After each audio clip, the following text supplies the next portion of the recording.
The Petroleum Industry Bill has passed first reading at the Senate, and this comes just as the President, Muhammadu Buhari, sent the bill to the National Assembly for consideration and passage.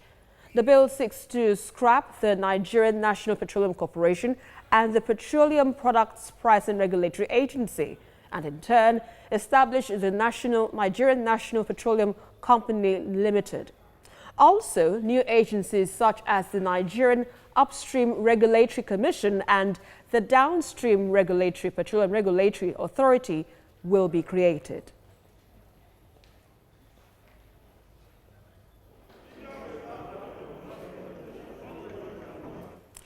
Well, with me in the studio is the team lead, a facility for oil sector transformation, Henry Adigun, to discuss this matter further. Good to have you on the segment of the show this morning, sir. So what do you make of the proposed law which seeks to, well, privatize the NNPC?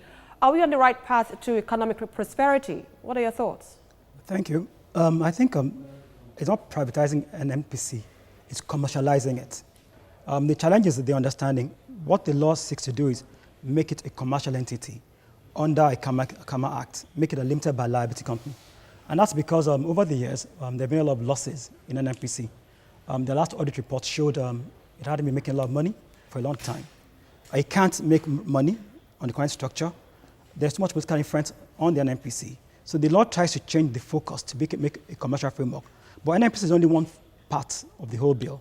The key issue is about reforming the sector, trying to achieve like 5 things: improving the transparency and accountability of the sector, improving the fiscal framework of the sector, improving gains to those communities, promoting Nigeria as the most preferred investment destination, allowing competitiveness across board.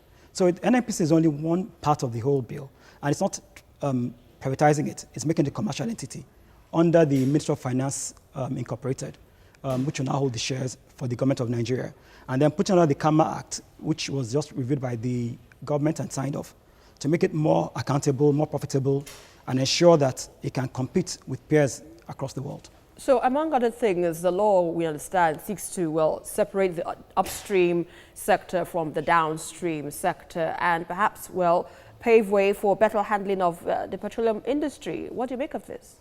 I have 2 views. I mean, what's proposed is a dual regulatory system where you have somebody in charge of upstream and another in midstream and downstream. My views, personal views, is that a single regulatory framework might have been better for us because that means you can have efficiencies of scale in one place. But as it might be, a lot of countries have dual regulatory systems, so this is not the worst case in the world. But the whole idea is to ensure that we get better regulation downstream. And in the fact that at the current moment we think about deregulation in downstream, it might be an opportunity time. And then in Nigeria, the midstream is really not present because, again, there are a lot of inefficiencies. So we don't have a good pipeline network. We don't have a good tariff system. We have deficit in infrastructure. PPRA, which was, in quotes, a quasi-regulator, is actually a price regulatory agency. DPR, as it exists today, is not effective enough to cover the whole span of the down and midstream. So it's a good move.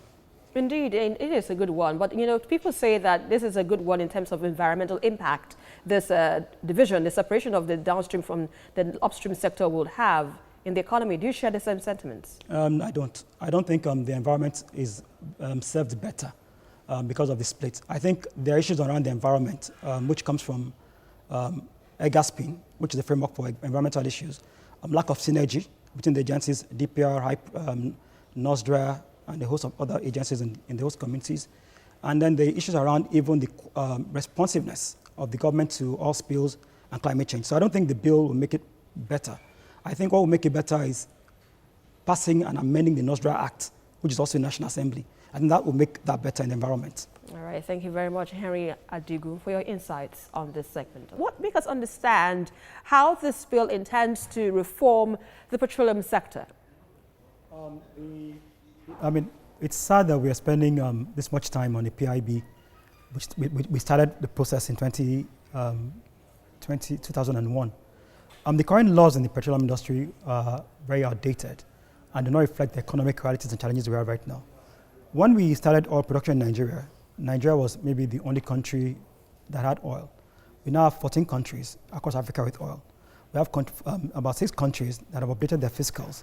I mean, you invest in oil based on fiscals you have. Good fiscals make investment easier, bring more returns to your economy. In the last few years, Angola, Ghana have been the points where all money has gone to. We have a lot of divestments going in Nigeria. So the key issue is this. We depend on oil a lot. It's responsible for our FX, responsible for our earnings, partially, about 45% of our earnings. And we haven't been able to compete in the last 12 or 15 years because we don't have the right laws. So what this bill will do, when passed and assented by the president, is increase the competitiveness of Nigeria, improve the gains from oil, and keep it in mind that oil is an asset that will, at one point in time, not be available anymore, and probably have more to spend right now to diversify economy away from oil itself. So the whole idea is to ensure that our bills reflect current practices, reflect the current realities around, and show us as a nation that wants to do business with the world. So what are the likely implications on the proposed separation of the downstream and upstream sector? Well, you don't create jobs in upstream. Upstream creates very little jobs. So you have upstream that creates very low jobs. But the jobs are created in the downstream. So right now, the GDP contribution of oil is about 9%, which is not very high. But the GNP is the revenue contribution is extremely high, and FX. Now, to reverse that and get the GDP higher, you have to create more jobs, and that's where you can do downstream work. And once you get the downstream fixed, a lot of issues like refineries, open access in pipelines, petrochemical plants will come on stream. So a lot of people that want to do business around modular refineries can do that. So the impact will be more jobs, more efficiency.